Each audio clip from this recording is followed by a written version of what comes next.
नमस्कार, welcome back. आज बाळाचं होतं लसीकरण. 10 आठवडे म्हणजेच 2.5 महिन्याचं लस आज त्याला द्यायची होती. त्यामुळे मी त्याची आज अंघोळ घातली, कारण लस दिल्यानंतर पुन्हा पुढचे 2 दिवस अंघोळ घालता येणार नाही.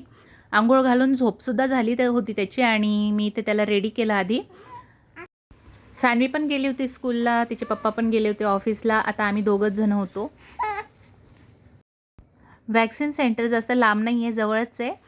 घरापासून थोड्याच अंतरावर एक गणपती मंदिर आहे. तिथेच आशाताई आणि म्हणजे आशा वर्करताई आणि नर्स असतात, त्या येतात आणि सगळ्या बायकांना, नंतर गरोदर स्त्रियांना लसीकरण, औषध, गोळ्या वगैरे ते देतात. तर आज पहिल्यांदाच मी बाळाला घेऊन एकटी घराबाहेर निघणार होते, कारण एवढा दिवस तर पाऊसच होता. त्यामुळे सानवीचे पप्पाच कुठेही नेत होते मला. तर आज आजाद झाल्यासारखं वाटत होतं, कारण पहिल्यांदाच मी बाळाला घेऊन बाहेर एकटी निघणार होते. अजून थंडी तर नाही आहे, पण हवा खूप चालली बाहेर, त्यामुळे मी बाळाला पॅक केलं आणि आम्ही निघालो.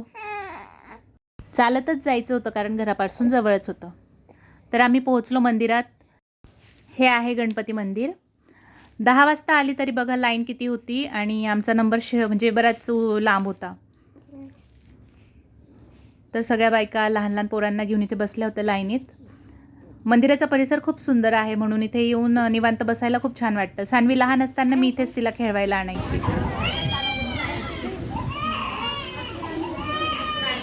आमचं अजून वॅक्सिन बाकी होतं म्हणून हसायला येत होतं. आणि हे बघा आफ्टर वॅक्सिन रडून झालं होतं आमचं इथे. तापाच्या टॅबलेट्स घेतल्या आणि आम्ही घरी आलो. पुन्हा भेटू पुढच्या व्हिडिओसोबत. तोपर्यंत बाय.